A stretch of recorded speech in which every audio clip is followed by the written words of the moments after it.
Hello everyone and welcome back to the Great Book of Grudges. My name is Nathan and today we're going to talk about Araby. You see, Cubicle 7 have just released their new book, Up in Arms, and there's a few interesting notes to Araby in that book, some interesting lore changes, something relatively new, and there's a few things that we need to discuss. Now obviously keep in mind that this is for Warhammer Fantasy Roleplay, but as we have been seeing more or less lately, everything seems to be linked up. When something new happens there, something new has been happening in Total War, or something new has been happening in Warhammer the Old World, so let's discuss. Obviously, first we can talk about the art, and this is a Arabian horse rider. He looks really cool. This is what they used to tease Up in Arms a few months ago, which I made a video about, because new Araby lore is very interesting, and showing essentially a new unit, even though they've kind of existed, it's just we've never really seen a representation of them.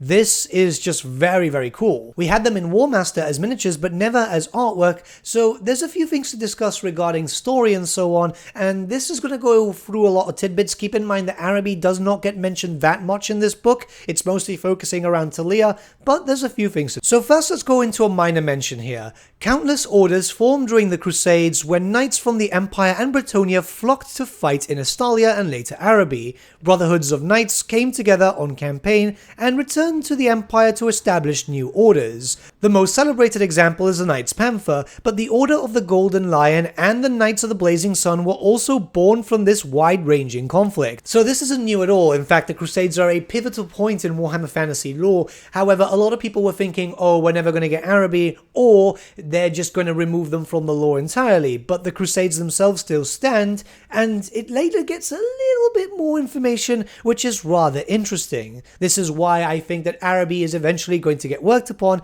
because there's been a lot of other factors. I'm obviously going down chronologically through all the mentions, so there might be some stuff overlapping here and there. The second quote goes into a very interesting point at the beginning of the Crusades. At the beginning of the Crusades, bands of knights marched into Estalia to expel the sorcerers occupying armies. In 1456, a group of 60 knights from one such company protected Margarita when the dreaded Black Scimitar Guard attacked. As the knights fought tenaciously in the Temple of Myrmidia, an earthquake shook the city. A colossal bronze statue of the goddess toppled onto the Arabians and crushed them. The knights praised Myrmidia and swore to fight in her name. The order was later established in the Empire, where it grew its reputation on the battlefield. They were among the first to support Magnus during the Great War against Chaos. So, few things to mention. One, no mention of Jafar, which was the main leader of Araby at the time. This is something that most of us have been expecting to get retconned anyway, so we'll go into that a little bit later. The second is the Black Scimitar Guard. These are new. These are completely new,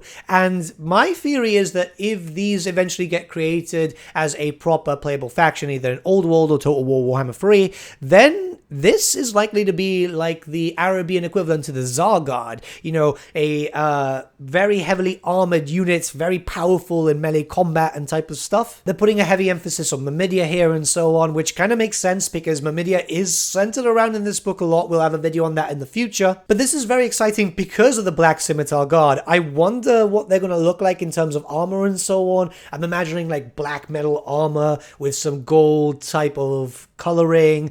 I don't know, that's just kind of in my head at the moment. We're going to have to wait and see, of course. Hopefully they'll expand upon it in the future, as this book mainly focuses on Talia a lot, and a little bit of Estalia, and a little bit of Araby. This next quote focuses on the Knights Panther a little bit more, but once again, focuses on something that we need to talk about. So this is the history. Like so many orders, the Knights Panther originated during the Crusades against Araby.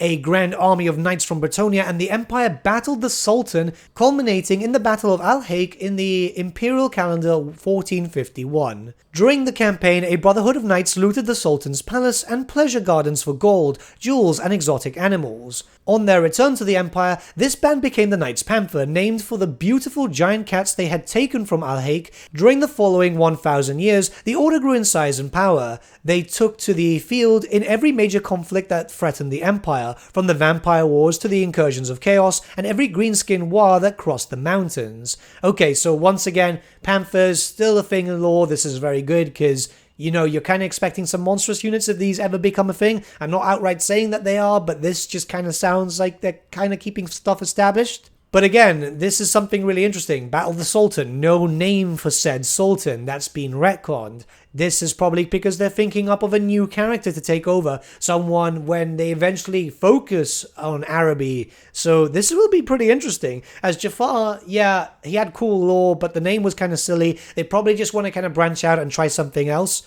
But we know that it's Sultan. We know that there are sorcerers. This is keeping in line with the Araby that we've known, just updating it to be more, well, sellable, I guess. This next quote is again minor but interesting to know, focusing on locations. There are significant chapter houses throughout the Empire, with the seat of the Grand Master at Fort Terelshof outside Karlberg. The Mindenheim chapter house is significant as befits the sworn guardians of Graf Todbringer. In Talabheim, the Knights Panther are the elite cavalry in the Elector's armies under the command of Werner von Kriegstad. Some of these names are a bit complicated for me. Anyways, the Knights Panther mount more foreign expeditions than other orders. At any time there may be regiments of Panthers allying with the men and dwarfs of the border princes, Estalia, Kislev, Talia and Araby.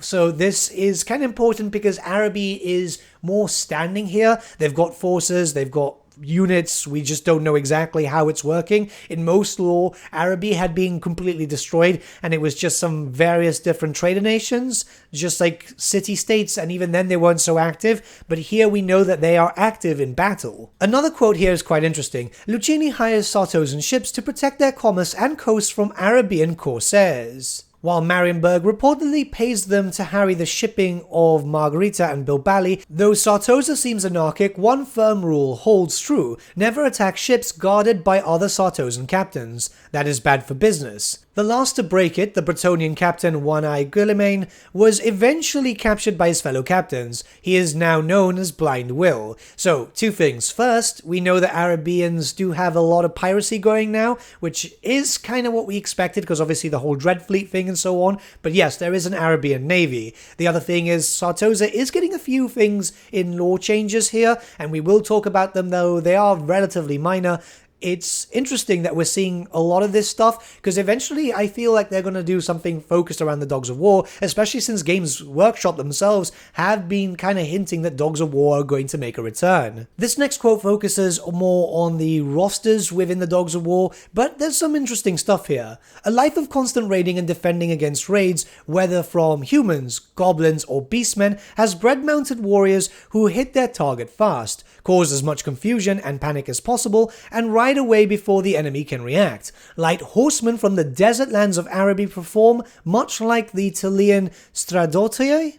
It's a bit of a weird name for me. And many companies of Arabian horsemen work with mercenary commanders. Ungol horsemen from the North Steppes also fulfill a similar role in the armies of Kislev, and their companies known as a rota can be found working as mercenaries. So why is this important? Well, anytime I talk about Araby, a lot of people say, wait, we might not see them, we're not going to see them, we're not going to see them. And yes, that could be a possibility. But if we do get Dogs of War DLC, we will see Arabians. I don't know why, but people seem to forget that Arabians also feature quite heavily in the Dogs of War army book from 5th edition. There can be a little bit of confusion with various different content creators saying different things and so on, but I'm not a Total War YouTuber, I'm a Warhammer YouTuber. This is stuff that I've grown up with the past 25 years, so when tabletop influenced YouTubers say Araby was in the Dogs of War army book, it's because they were in the Dogs of War army book. Anyways, just going into this, so they didn't give us the name of the Light Horsemen, but we know that they have some sort of name that they're probably working on. So this is really curious. I wonder what we're going to get, what they're going to be called.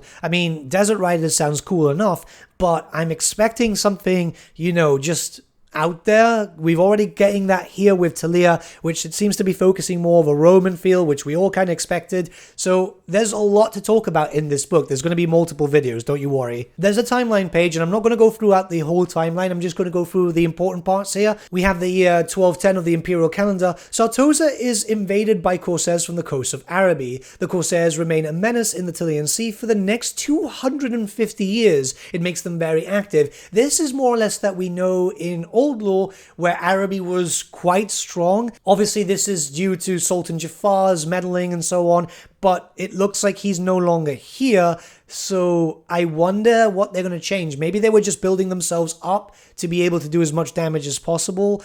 We're going to have to wait and see, obviously. This is something that needs to be expanded further. 1448 of the Imperial Calendar, Talian mercenaries take part in wars to free Estalia from the Sultan of Araby. The Sultan sends several fleets to besiege the city of Tabaro, but each one is repulsed. Okay, so this is something quite interesting. I don't think this was part of lore before. It could be, as obviously these types of things are stayed in very small tidbits.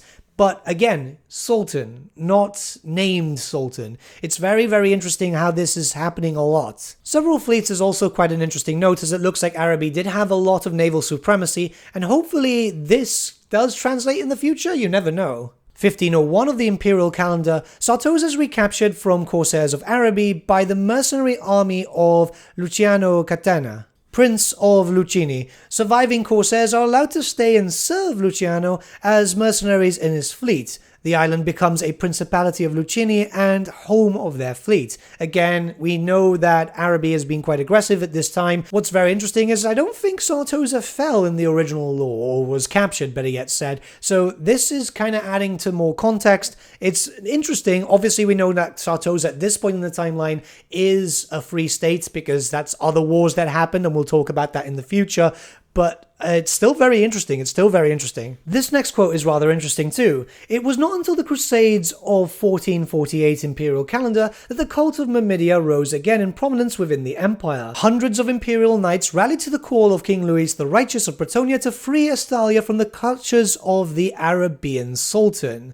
With his defeat, a new Imperial knightly order marched homeward from the parched lands of the distant south, having been instrumental in the liberation and the destruction of forts and palaces in Araby. So it's not the complete destruction of Araby as it was before. If you aren't aware of the early lore, when the Crusades came down, they pretty much sacked everything possible. However, here it looks like it was just destroying the forts and the palaces, anything that was under control of said Sultan. We still don't know who exactly he is, but it's rather interesting that we have this here, you know? Almost as if Araby would then be allowed to rebuild without too much of an issue, so we're gonna have to wait and see. So this is kind of minor as it focused more on a bestiary type of thing, but ostrich feathers. These large feathers from strange Arabian birds are all the rage among courtiers and now the military. They come in all sorts of colors. One might think that a soldier with the brightest feather in their hat might be the most likely to get their head blown off,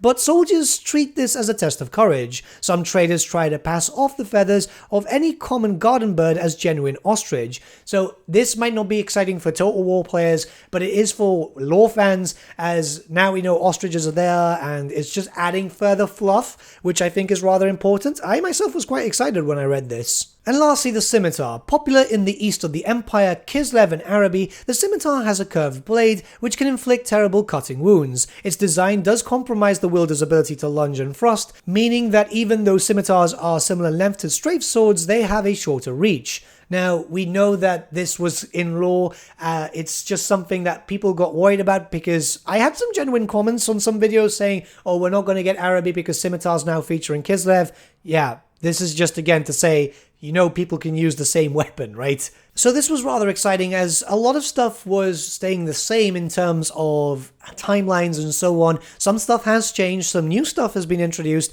It's really, really curious. Obviously, we know that the Dogs of War will eventually be a DLC. I mean, the fact that data mining for Total War Warhammer 3 had Marienburg as a separate thing kind of hints towards that. Then obviously, we have Games Workshop with Old World, which they've been pushing towards that. When we got to the Lands of the Border Princes, we saw different heraldry, which does point towards Talia, Estalia, and Araby. I've discussed this in a previous video. It's rather curious. I always see the Cubicle 7 stuff as a way to test the waters, I guess. I mean, we saw that with the Koresh lore update. That was something that people got excited about, and this is something that really took me by surprise. I wasn't expecting so many quotes. Yes, they are rather small, but keep in mind for a nation that we know nothing about, or very next to nothing about just now, something that we're expecting to get rewritten quite heavily by GW, this is pretty cool. I wonder what this could mean for the future, but I guess we're going to have to wait and see. Let me know what you guys think about this, because Araby is something that I've been wanting for a long time. I want Talia 2, I want Estalia, I want Dogs of War, and then mini faction race packs. just to flesh them out as their own separate thing, which I think is possible. I'd also love for them to be on the tabletop too, which we're kind of getting anyway, I imagine, because of the GW Old World posts. But there's so much that can be talked about. It's just insane. I'm going through that book. I'm trying to find other things. There's going to be a few videos, I imagine, and we're just going to have to wait and see. Remember, when it comes to these things, they can be hinted well in advance. I mean, Old World was announced in 2019. We're in 2022 now and still nothing. So yeah, you never know. It could be next year. It could be a few years down the line. In regards to Total War Warhammer, I think that we'll probably see them before we see them in Old World because, you know, DLC does come out quicker. CA is a bit quicker than GW. Well, they are. It's just that. But let me know what you guys think in the comments below and let's start a bit of a discussion. But with that, my friends, we've come to the end of our video. Thank you so much for watching. If you did enjoy the video, might I suggest giving the video a like or even subscribing to the channel as it really does help us out.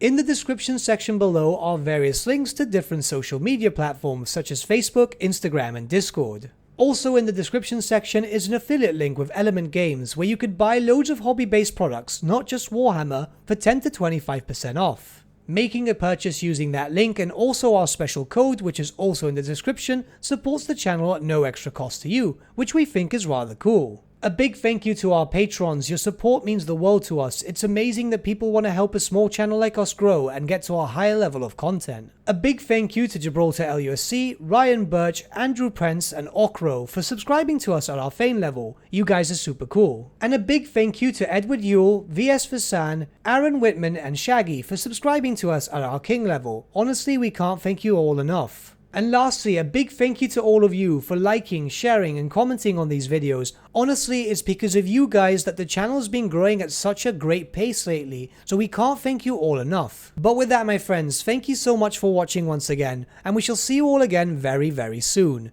Have a good day.